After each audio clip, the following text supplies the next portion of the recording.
Hi everybody.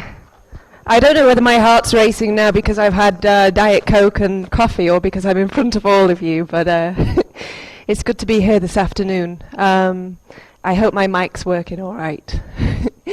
One of the greatest things I find in life with myself is inspiring and serving people. So if I can do that with any one of you today and you can take that away, as well as inspiring, then I'll be really happy. And I'd also like to add I'm very nervous today because it's my first time speaking without a script on a stage. So please bear with me. I even bought these glasses to look a little bit clever, but I'm not going to bother wearing them. Is there a click of it? Ah, yes. Thank you. Lovely. I grew up in a very small town of Buxton in Derbyshire with two wonderfully warm parents and two older brothers. So I'm a country girl at heart. This is where I'm from. And as a little girl, I was always a very active little girl, always doing something, either playing tennis or playing my keyboards or entering horse competitions with my horse called Brandy, who's there. He's sadly not with us anymore. And it was probably when I got to the age of 11 years old, my father, who used to be a guitarist in the 60s, he said to me, I'm going to form a band again, and I'd be very interested if you play keyboards. You play those keyboards really well. So I said, I'd love to, Dad. And my brother Chris, he was a good singer, so he joined the band as a lead singer, and we had a band going called CK2. I'll show you an image. That was our band. My father's at the back reading the map, and my brother Chris is sitting at the front. 2 years later, in the August of '97, my brother Christian was diagnosed with leukemia, chronic myeloid leukemia. And looking at him, he was a picture of health. He was the kind of boy you'd look at and never imagine to get such a thing, because he was always so physically fit and so active. And being a close family that we were when he did get that, we were all absolutely bowled over with shock. And everybody handles their stress differently. I was at an age, I was 13 years old, and I didn't understand cancer, so I didn't really know what was going on. But I could feel the energy of all my family, and it was very, very, very scary time. The first thing that a hospital will do is they will look to the siblings. If the leukemia sufferer has siblings in the family, they will see if the siblings are a perfect bone marrow match. So they either will be or they won't be. They tested my brother Dominic, my other brother, and myself at the time to see if we were going to be a match. We had 2 weeks, and between my brother Dom and me, both of us wanted to be the match because we knew we'd be in hospital and we'd get all the attention of people.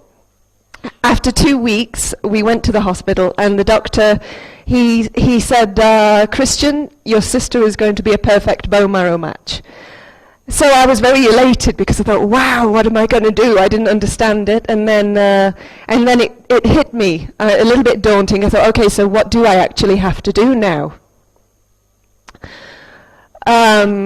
I had to do a bone marrow transplant, basically, with my brother. So they'd extract 1.5 liters of blood and bone marrow from my hips and in my sternum. And I remember being in hospital the night before, and I looked out of the window and I was saying a little prayer to God, because I didn't really know what was going to happen the next day. I'd never been put to sleep before.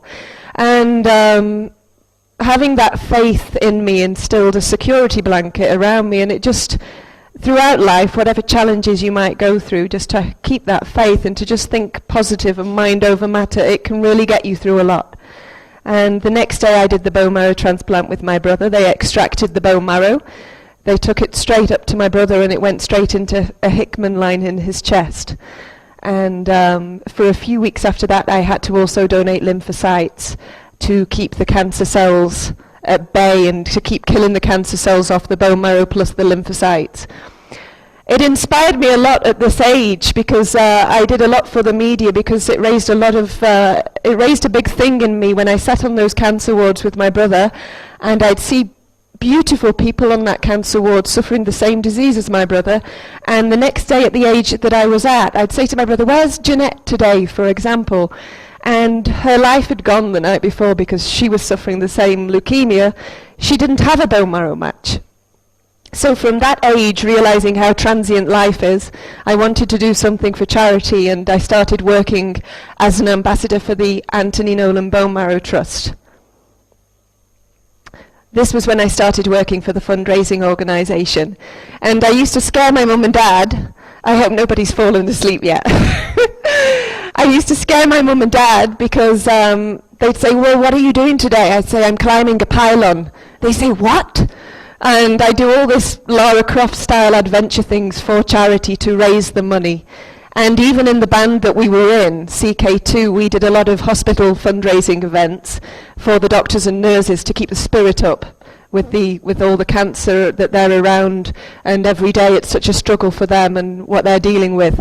So it brought me great joy being in the band, and it brought me great joy doing the charity work.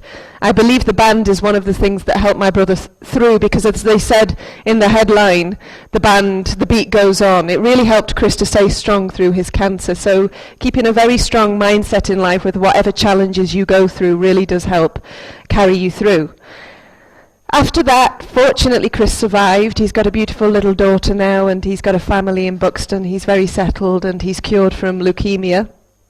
I contracted meningococcal B meningitis and septicemia. By the way, that was me climbing the pylon that scared my mum and dad. So 2 years later, I got meningitis. Just when you think, after going through helping your brother and after him going through his ordeal, you think life will give you a break and you think it'll be normal. But we were struck down. I got the meningitis, and thanks to my mum's quick thinking at the time, she saved my life, because meningitis is a time disease. She got me to the hospital in time, and thankfully getting those antibiotics in me in a very quick thinking time, that cured me. And from my hospital bed, I always remained very positive, which I believe helped me through a lot, even when the doctor was telling my mum it's very serious what she's got. I had septicemia as well, which was blood poisoning, so it wasn't looking too good at that time, but thank God everything was all right, and thanks to my mum. I carried on with my charity work, and I recovered. I was in my hospital bed, and my mum and dad knew that I was getting better, because the first thing I fancied was an Indian curry. So I was getting my appetite back. And I never thought I'd be in India one day. So it's, but in where I'm from, on birthdays and Christmases, we'd always want to go to a curry house. And I'm not just saying that. It's true. So I came out of hospital. A casting agent got in touch with me. They said, you've got a part on a car show called Top Gear as a TV presenter and a model. And I was 16 years old. I was very excited, and I did that. And it was my first taste of being in the acting industry and the modelling TV industry. And I thought, I want to do more of this. I missed 5 years of my life with the illness, so it felt good. I was finally doing something I actually wanted to do. And then I did Miss England. I won the Miss England, and in the audience was John Dale, an editor of a UK best-selling magazine, Take a Break. He said, please come to London, we want you for a cover shoot. We'd like you to be a cover girl for our magazine. I was like, wow! I got on the train with my mum and dad, and I went down to London, and I appeared on the cover 12 times, which was absolutely amazing. Life was going well. I decided from that I was going to move to London, because I thought this is the way my career wants to go. I'm an actress. I wanted to be an actress. I still do want to do well with my acting now. And I moved down to London, left my beautiful country town of Buxton, Derbyshire, never been to a city before, and I started to get these terrible panic attacks, and I was really, really suffering. But another challenge, you see, but I think I really believe what my parents instilled in me from a little girl, to mind over matter, always stay strong. Whatever you go through, just keep being positive. And I've always been this positive kind of girl, to keep on trying, no matter how many knockdowns you get. I mean, how many of you can raise your hands in the audience that are going through any challenges yourself at the moment? No? Yeah. Everybody's overcoming different challenges in their own way, but if you can just stay extremely positive and keep going, never quit. Whilst I was in London, I was very fortunate to get a job with Michael Winner, who was a famous British film director at the time. And I wrote to him initially, and he said, come to London, get on the train, come to London, and come for your interview at 8 o'clock. So I remember thinking, my goodness, if I get this job, this would be brilliant. And I caught the train to London with my father. My father used to come down with me. And I was 10 minutes late at his door, and he was such a strict man. He says, you're 10 minutes late, go home. So I had to get a 4-hour train back home. He was that much of a big guy, but he was really strict. And I was so downhearted, I went all the way home. I didn't hear off him for 1 year. And after a year, he said, come back again, but don't be late this time.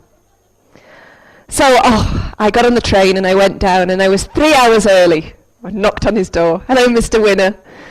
And he employed me as an actress, and I was in all his Esure car insurance commercials as well, and I was a personal assistant to him. God bless him. He's passed away. He passed away last year, which was very, very, very sad news. But it was an honour and a privilege working for him, and I think he instilled in me a lot of...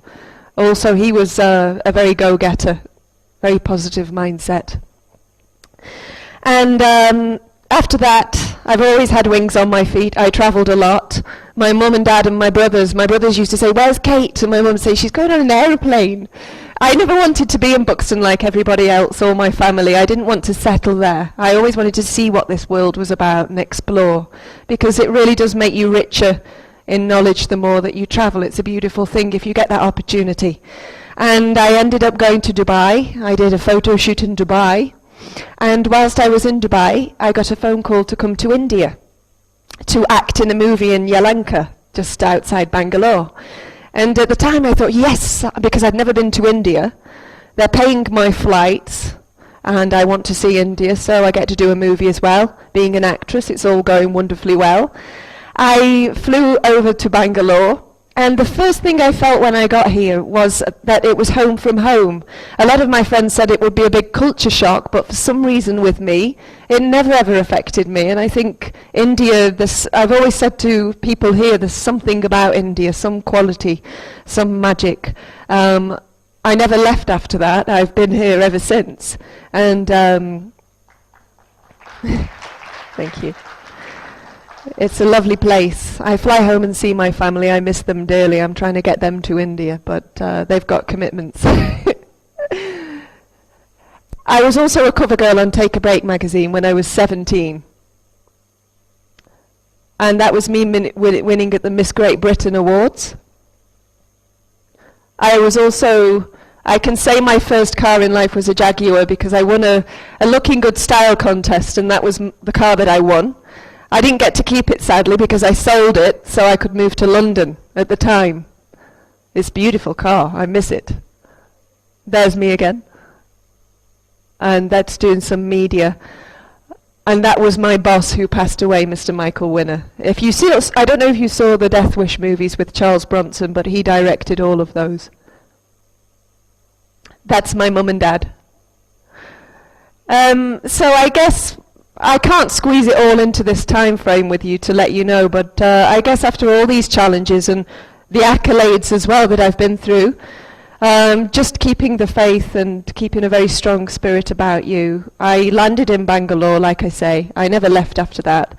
I settled down, I had a family, I met my husband. I've got a beautiful little boy here, and one of my aims in Bangalore now is to set up a bone marrow registry, because there's such a shortage in ethnic minority for leukemia sufferers. There's a shortage of bone marrow donors, so if I can make a difference here, I hope, of setting up a registry to encourage more people to join that registry. It will give a leukemia sufferer a better chance of surviving their cancer. And when I did my bone marrow transplant with my brother way back when, it was bigger. We had to go through an operation and I had to be put to sleep. But now it's such a simple process. You just have to, it's like a blood test. It's a very, very minimal pain for what you can, how you can save a life, and how you can put a whole family's heartache at ease. So I hope to do that, and I hope to do some acting whilst I'm here. But it's been really wonderful talking to you all this afternoon, and I hope you stay positive and stay inspired by life, because we all have one life, and you've got to live it. So All the best and be happy. Thank you. Thanks.